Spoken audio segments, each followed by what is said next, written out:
समझो ज्ञानी हो, ऐसा नहीं करना है ना। लब्धुपयोगो भावेन्द्रियम और लब्धनम लब्धि, जो लब्धुपयोग है वो भावेन्द्रिय छौसम। स्पर्शना घ्राण चक्षु श्रोत्राणि,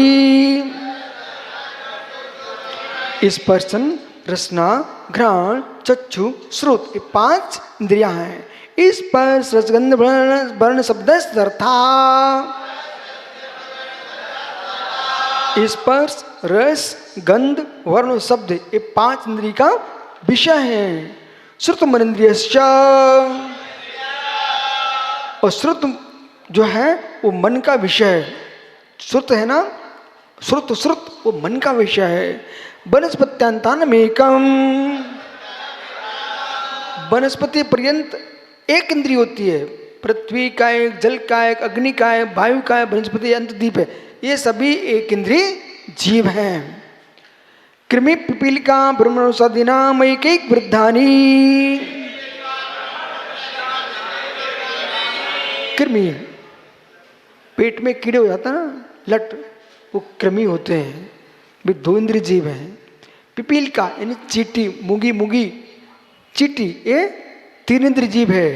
भ्रमर भौरा मधुमक्खी मक्खी आदि, ये क्या है 4 इंद्रिय। और मनुष्य आदि एक एक की वृद्धि होती क्रम से, ये 5 इंद्रिय जीव हैं। इसलिए ज्ञानियों, मुनिराज की चर्या देखो, किसी मुनि के पेट में कृमि भी निकल पड़े ना तो उसका ही प्रायश्चित करते हैं। छींक आ जाए प्रायश्चित देते हैं, जवाई आ जाए प्रायश्चित देते हैं, डकार आ जाए प्रायश्चित देते हैं। ओ धन्य जैन मुनि की दशा। कांबे लोग जो तलवार लेके जीवों की गर्दन पर चला रहे हैं, ये कोई धर्म नहीं है, अहिंसा ही परम धर्म है। संगिना समरसका, जो मन सहित वे संगी हैं। विग्रहगतो कर्म योगा, जीव मरण करता है और मरण करके दूसरी जगह जन्म लेने जाता है। जब तक वहाँ पहुँच नहीं जाता जीव, तब तक वो विग्रह गति कहलाती है। जैसे कोई जीव यहाँ से मरता है, ठीक है ना, यहाँ उसको जन्म लेना है, तो रास्ते में जो चल रहा है ना आत्मा, बिना शरीर के जीव कभी नहीं रहता। तो वहाँ पर भी विग्रह गति में कार्माण का योग होता है। विग्रह तो कर्म योगा, वहाँ कार्माण का योग होता है। कार्माण शरीर के साथ वो आत्मा रहती है और जा कर के जन्म ले लेती है। परंतु जो कहते कि कोई एक्सीडेंट हो गया, पूरी आत्मा भटक रही, एक व्यर्थ की बातें हैं। आत्मा कभी नहीं भटकती, बिना शरीर के जीव कभी नहीं रहता है। कोई व्यंतर बन गया, भूत व्यंतर, तो वो भी शरीर सहित है, वैकृत शरीर उनके पास। आगे व्याख्या आ रही है। अनुश्रेणी गति, आकाश के प्रदोषों की पंक्ति श्रेणी कहते हैं। वो जीव जो है ना अनुश्रेणी से आकाश पर की पंक्ति बच जाता है। अब ग्रह जीवस्य, जो मुक्त जीव हैं उनकी जो गति होती है मोड़े रहित होती है। संसारी जीवों की मोड़े रहित भी होती है और मोड़े सहित भी होती है। एक समय विग्रह संसारना प्राक चतुर्भ्या, और संसारी जीवों की विग्रह सहित भी होती है और विग्रह रहित भी होती है। और वह जो है गति विग्रह वाली, वो 4 समय के पहले अर्थात 3 समय की होती है। अब देखो यार, ईसु गति, पहली गति, ईसु यानी बाण, जैसे दिख रहा ना ईसु सीधी गई, इसमें मोड़े नहीं लगते, बिना मोड़े की गति, एक समय की, एक समय विग्रह, जिसमें मुक्त जीव मोड़े रहित है। अवग्रह जीवस्य, एक समय विग्रह, एक समय वाली रहती जो विग्रह रहती, उसमें मोड़े नहीं, सीधे कोई मोड़े नहीं है। सिद्ध बने तो सीधे सिद्धालय पहुंच गए, कोई जीव स्वर्ग में देव होना है तो सीधा ऋजु विमान में पहुंच गया, सभासदी पहुंच गया। तो ये ईशु गति है, इसमें कोई मोड़े नहीं होती, एक समय की गति। एकम धूत्रो न हर कहा, जीव एक समय, दो समय, 3 समय तक अनारक होता है, 34वें नियम से आरक ही होता है। ये खाना नहीं समझना आहार से, 3 शरीर 6 पर्याप्तियों के होना ये आहार है। तो अब ईशु गति समझ में आ गई। दूसरी क्या है? पाणी मुक्ता। जैसे पत्थर लिया आपने, यूं लिया यूं फेंका, तो कितने मोड़े हुए इसमें? अभी पढ़ा आपने राजभारत में निसंग सागर जी, अपने पत्थर लिया यूं फेंका, कितने मोड़े लगे मित्र? 1 मोड़ा। अब 1 मोड़े में 2 समय, समझ ना? लांगल का, लांगल का नहीं, हल, किसान हल चलाता ना, सागर है क्या मित्र? हल खेत में कैसे चलाते हो? ऐसे रखा खेत में, चल रहे बैल। अभी ये आप इसका ट्रैक्टर वाले की बात नहीं करो, लेकिन ट्रैक्टर भी रुकता है जब मोड़ या लेता ना रोड, तो उसको भी उठाना पड़ता है। तो जो हल चलाता है किसान, जैसे खेत का खूंट आता है, मोड़ किनारा, तो क्या करते आप?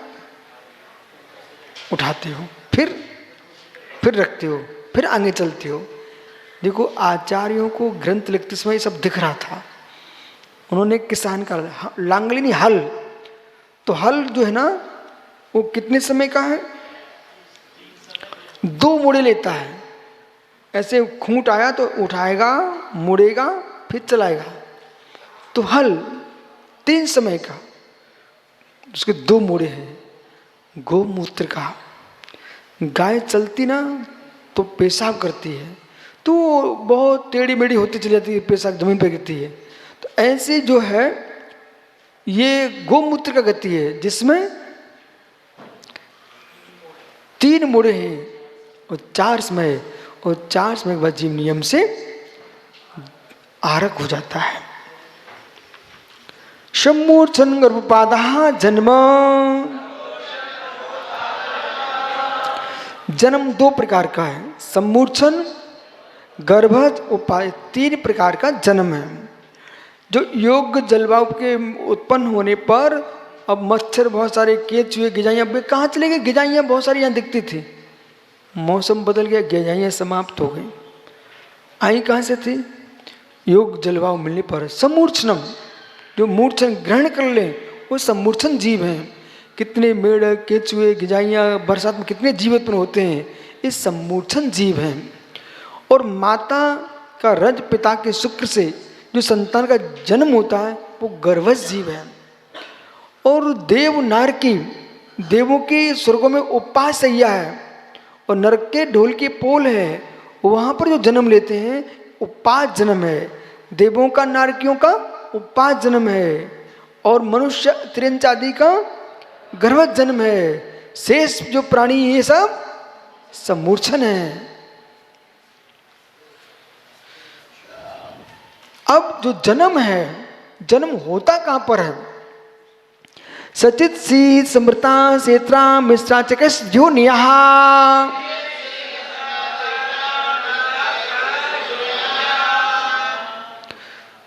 योनियों में जन्म होता है। तो जन्म आधे है, योनियां आधार हैं। यदि अब प्रश्न ये है कि ये सब जानने की क्या आवश्यकता? धर्म की बात कर रहे हैं, आप तो सारे जीवों की व्याख्या कर रहे हो मित्र। यही विशेषता है, जैन आगम ने तुमको भिखारी नहीं बनने दिया, हर वस्तु का ज्ञान दिया है। जानना क्यों? जिससे अहिंसा महाव्रत का पालन होगा। ऐसा नहीं है किसी की नाक में खुजली पड़ी तुमने तुरंत अंगुली डाली, कैसे घिना लोग हैं। साधु छींक भी आए ना तो सुनिए, चिक्किड़वा जम्मैणवा अंगम चलाचलिम दिट्टिम चलाचलिम, इन सब का प्रतिकोण करते हैं,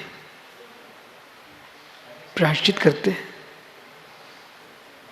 वहां पर भी सम्मूर्छन जीव है, सम्मूर्छन जीव है। इसलिए उत्पत्ति स्थान का ज्ञान होना चाहिए। जब उत्पत्ति स्थान ज्ञान होगा तभी तुम अहिंसा व्रत का पालन करोगे। स्नान मूल गुण का पालन क्यों करते हैं? 9वें अध्याय में अपन पढ़ेंगे कि आपके शरीर में कितने जीव हैं, वे सब ऊपर पानी डालने से खत्म हो जाएंगे। पानी जहाँ तक बह के जाएगा वहाँ के जीव खत्म हो जाएंगे। धन्य मुनि दशा, वे स्नान मूल का पालन करते हैं। सचित शीत संवृत सेतर, सचित अचित शीत उष्ण, सचिता चित्त शीत उष्ण और समृत विव्रत, ये 9 योनियां हैं। आकृत योनि, गुण योनि, ये 9 क्या है? ये गुण योनि है। शंखावर्त, कुर्मोन्नत, वंशपत्र, ये 3 आकृत योनि है। कुम्मटसार जीव कांड में इनका विस्तार से व्याख्यान है। बांस के पत्र के समान जिस माँ की योनि है वो वंशपत्र है। कछुए की पीठ के समान वो जो कुर्मोन्नत है, और शंख के समान वो शंखावर्त है। शंखावर्त योनि में गर्भधारण नहीं होता, बांझ स्त्री के शंखावर्त योनि होती है। और वंशपत्र जो योनि है सामान्य जीवों का जन्म होता है, परंतु कुर्मोन्नत योनि में तीर्थंकर आदि महापुरुषों का जन्म कुर्मोन्नत योनि में होता है। सामान्य जीव भी जन्म ले सकते हैं, लेकिन महापुरुषों का जन्म तो कुर्मोन्नत में ही होता है। देव नारकाणाम उपादाः, देवों का और नारकियों का उपाद जन्म है। शेषाणाम सम्मूर्छनम, 100 जरायु जांडा पोतानाम गर्भः,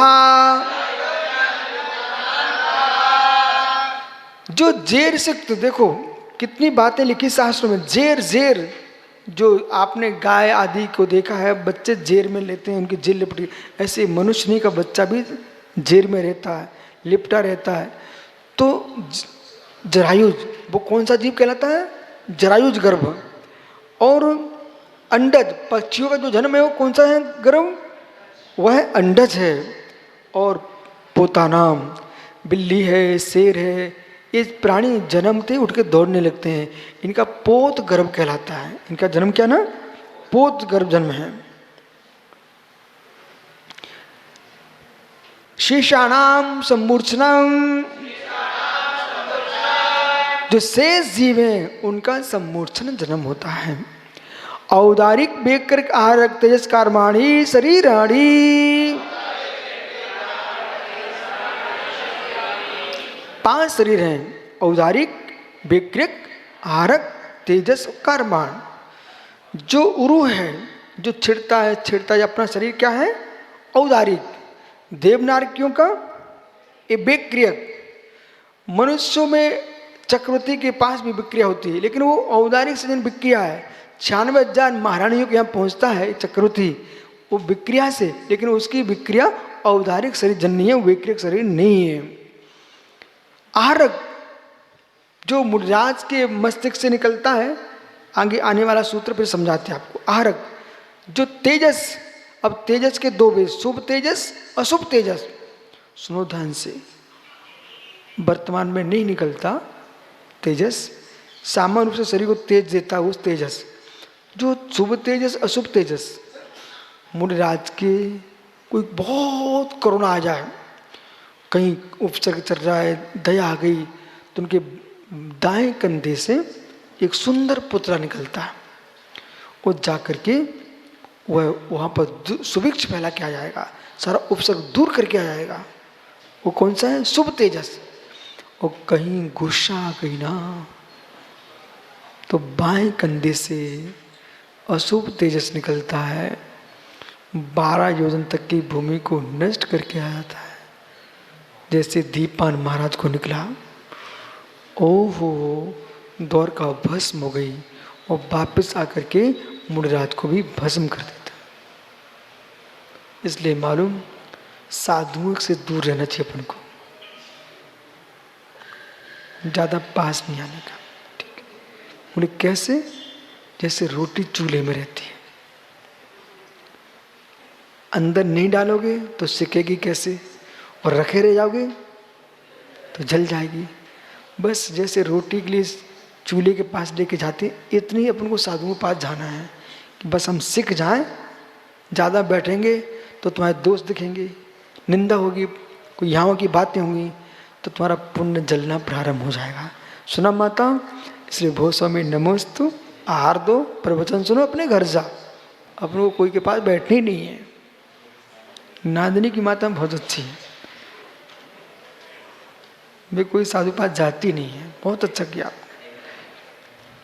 ठीक है, तो मतलब जितनी आवश्यकता उतना जाने का। अभी ये अशुभ तेजस इतनी भूमि जला के, कसाय कभी अच्छी नहीं होती, कसाय अच्छी नहीं होती, महाराज को भी जला दिया। आइए, तो इस प्रकार से तेजस वो कार्माण, जो कार्माण शरीर है वो कर्म का समूह है। परम परम सूक्ष्मम, ये जो शरीर है आगे आगे सूक्ष्म सूक्ष्म है। प्रदेश तो संख्य गुणम प्राक तेजसात, प्राक तेजस के पूर्व पूर्व में आगे आगे जो शरीर है प्रदेश अपेक्षा से संख्यात गुणे अधिक है। अनंत गुणे परे, परवर्ती जो शरीर है वो क्या है? प्रदेश अपेक्षा से अनंत गुणे हैं। अभव्यों की अनंत गुणा, भविष्यों के अनंत भाग, ये गुणाकार समझना चाहिए। अप्रतिघाते, अप्रतिघाते तेजस और कार्बन, इनका प्रतिघात नहीं होता। वज्र पटल से भी निकल जाए परंतु इनका विघात नहीं होता है। अनादि संबंधे च, और ये आत्मा में कब से हैं? अनादि से हैं। कब तक रहेंगे? नको, कब तक रहेंगे?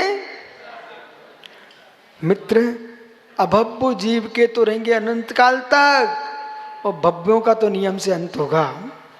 तुम पुरुषा करोगे, सिद्ध बन जाओगे तो कर्म अपने आप झर जाएंगे। इसलिए क्या विचार है? अनादि से हैं, अनंत काल तक रखना चाहते क्या? नहीं ना।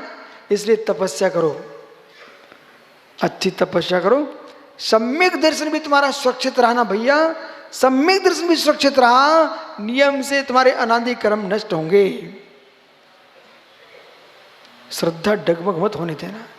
बहुत तूफान आएंगे संसार में, अहंकार मिथ्यात्व में ले जाता है।